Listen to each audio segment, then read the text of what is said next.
네, 안녕하십니까. 세파스입니다. 오늘은 재미있는 주제를 간단한 영상으로 만들어 보았어요. 바로 이 데이터 센터 GPU 시장에서 왜 엔비디아의 독주를 막을 수 없는가? AMD를 비롯해 경쟁사들이 계속해서 노력을 하는데 이 격차를 줄일 수가 없어 보여요. 앞으로는 모르겠지만 현재 기준 왜 엔비디아가 이 시장에서 파괴적이며 높은 수익성을 내고 있는지 4가지 이유로 정리를 해보았으니 영상 멈추지 말고 끝까지 재밌게 시청해주세요. 자, 모두가 아시겠지만 이 데이터 센터 GPU 시장은 AI 붐을 통해 앞으로도 계속해서 크게 성장할 시장이고요. 2030년까지 매년 약 29%가량의 고속 성장을 할 것으로 예상되어요. 이 데이터 센터 GPU 시장에서는 크게 3개의 기업이 원래 경쟁을 하는 구도였는데 사실 경쟁이라고 말하기에도 애매할 정도로 격차가 커져 버렸죠. 특히 인텔의 경우는 거의 나가리가 되었고 사실상 엔비디아와 AMD의 싸움인데 이 또한 다윗과 골리앗의 격차가 나고 있는 게 사실이에요. 점유율이 아니라 분기별 매출을 보아도 성장성의 차이가 이렇게 쉽지 않아 보입니다. 네, 간단하게 두 기업의 데이터 센터 분야 매출과 영업이익 그리고 수익성을 잠깐 비교해 볼게요. AMD가 절대로 못하고 있는 게 아니에요. AMD도 다들 모르시고 계셨겠지만 올해 데이터 센터의 매출이 작년 대비 93.6%나 증가했어요. 이 섹터의 영업이익률 또한 27.7%로 진짜 훌륭합니다. 그러니까 웬만한 기업들에 비해서 성장성과 수익성 다 잘 잡았어요. 이 섹터에서만 영업이익으로 35억 달러를 기록했고요. 그런데 문제는 상대가 엔비디아입니다. 엔비디아는 같은 기간 매출이 그러니까 데이터 센터에서 145%가 증가했고요. 영업이익률이 71%나 됩니다. 말이 안 되는 수치죠. 그러니까 이로 인해 총 영업이익은 828억 달러를 기록했어요. 그러니까 AMD가 못한 게 아니라 엔비디아가 미친 겁니다. 이 그래프를 보시면 100만 불 기준인데요. 엔비디아와 AMD의 데이터 센터 GPU 시장 전체 매출과 영업이익을 한눈에 볼 수 있어요. 전체 매출 기준으로는 엔비디아가 AMD보다 9배가 높은 수치를 기록했는데요. 실제 수익성인 영업이익으로 보시면 거의 24배가 높은 수치입니다. 자, 그러면은 도대체 무엇 때문에 그럴까요? 여기에는 수많은 이유가 있겠지만 저는 일단 5가지만 간추려서 이야기해 볼게요. 네, 첫 번째는 이제 알파이자 오메가죠. 바로 엔비디아의 이 쿠다 생태계 때문입니다. 여러분, 쿠다라고 들어보셨죠? 엔비디아가 2006년에 내놓은 이 비밀병기는 GPU를 AI와 고성능 컴퓨팅에 최적화시키는 소프트웨어 플랫폼이에요. 2025년 지금까지도 쿠다는 이 업계 표준으로 자리 잡고 있고요.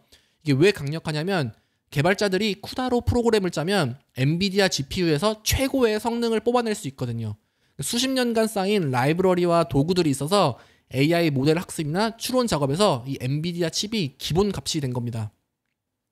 특히 요즘 딥러닝 프레임워크인 그 텐설플로우 같은 경우는 쿠다에 최적화가 되어 있어서 엔비디아의 GPU 활용도를 더욱 높이고 있습니다. 반면 AMD도 그냥 가만히 있는 건 아니에요. 이 ROCm이라고 해서 2016년에 새로 오픈소스 플랫폼으로 출시를 했거든요. 그러니까 이건 GPU 컴퓨팅을 위한 다양한 도구와 라이브러리를 제공하죠.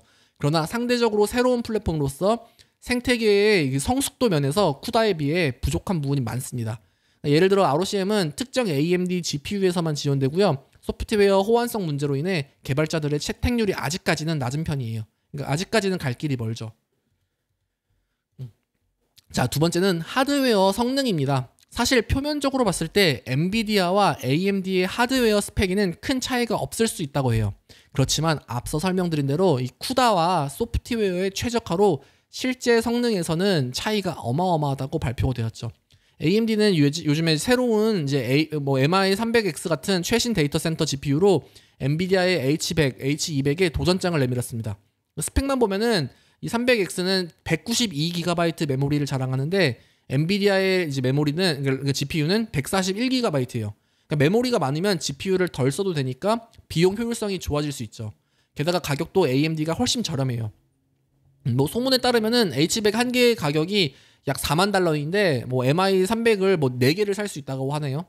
하지만 문제는 이제 실전 성능이죠. 실제 스펙은 비슷하거나 AMD가 앞서도 소프트웨어 최적화가 안 되면 실제 성능이 떨어질 수밖에 없어요. 엔비디아는 쿠다 덕분에 하드웨어나 소프트웨어가 완벽히 맞물려서 작동하지만 AMD는 아직 그 시너지를 내지 못하고 있습니다. 결과적으로 데이터 센터 운영자들은 엔비디아가 더 낫다라고 느끼는 거죠. 네, 세 번째로는 엔비디아의 시장 전략과 고객 선호도입니다. 엔비디아는 일찍이 AI 트렌드를 잡아서 데이터 센터 시장을 선점했어요. 2025년도에도 메타는 H100 GPU 35만 개를 도입할 계획이었고요. AWS, 구글 같은 하이퍼스케일러들도 엔비디아를 주력으로 쓰고 있습니다. 미리 선투자를 계획하기 때문에 시장을 먼저 장악한 거죠. 이 회사들은 이제 안정성과 성능을 최우선으로 보는데요. 엔비디아는 이미 검증된 선택이고요. AMD는 이제 최근 새로운 모델들로 반격을 노리고 있는데요. 특히 추론 시장에서 틈새를 파고들 수 있죠. 추론은 학습보다 작업이 단순해서 AMD의 저렴한 GPU가 경쟁력을 가질 수 있어요. 하지만 그러니까 엔비디아의 아성을 넘기는 부족해 보입니다. 고객들이 검증된 브랜드를 선호하는 심리도 무시할 수 없거든요. 그리고 얼마 전 공개된 이 2027년까지의 로드맵을 보면은 엔비디아는 이 시장을 훨씬 오래전부터 공략하고 있었고 이미 규모의 경제와 생태계를 이루었기 때문에 앞으로의 로드맵 숫자에서도 비교가 안 됩니다. 보시면 AMD를 포함한 수많은 기업들이 이제 2027년까지 이 GPU 개발을 위해 어마어마한 투자를 하려고 하는데요. 세세한 기술을 하나씩 뜯어보지 않고 이 로드맵만 보아도 그냥 규모가 보이죠.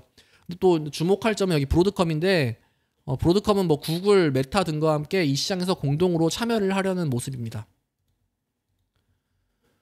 자, 이제 네 번째 이유입니다. 바로 제조 원가와 생산 효율성인데요. 두 기업 모두 TSMC의 위탁 생산을 맡겨요. 그렇지만 엔비디아는 고부가가치 제품을 앞세워 파운드리 이제 비용 대비 이익률이 높습니다.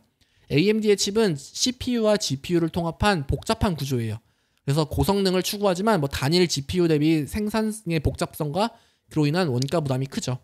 반면 엔비디아는 고성능 GPU 단일 칩으로서 이 단가를 올리면서도 마진 확보가 수월한 구조예요. 이런 구조적 이유 때문에 생산 수율의 차이도 벌어집니다. 결국 생산 단가와 제품 퀄리티에서도 조금 차이가 날 수 있는 구조이고요. 자, 결과적으로 볼 때 앞에 수많은 이유들은 그냥 부가 설명일 뿐이었고요. 결국은 엔비디아의 알파이자 오메가죠. 이 쿠다 생태계 때문입니다.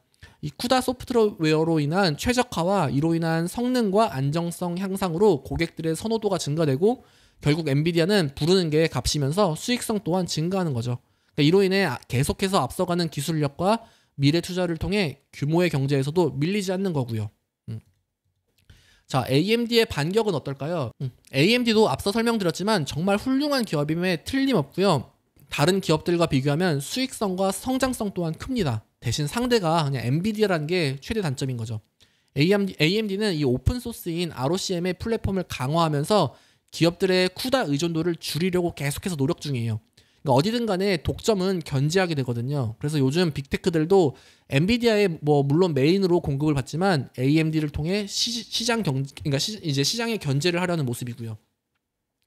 결과적으로 현실은 쉽지 않겠지만 언제나 그랬듯 AMD는 2인자 전략을 통해 꾸준히 따라가고 있는 모습입니다. 실제로 게이밍 그래픽 시장에서는 이제 AMD가 엔비디아를 많이 따라가고 있고요. 특히 CPU 시장에서도 이제 AMD는 인텔을 따라잡고 있거든요. 사실 그러니까 AMD는 정말 기업의 역사를 봐도 로망이 있는 기업이에요. 뒤처질 수는 있지만 지금까지 결코 넘어지거나 쓰러지진 않았어요. 이게 바로 AMD만 가지고 있는 DNA입니다.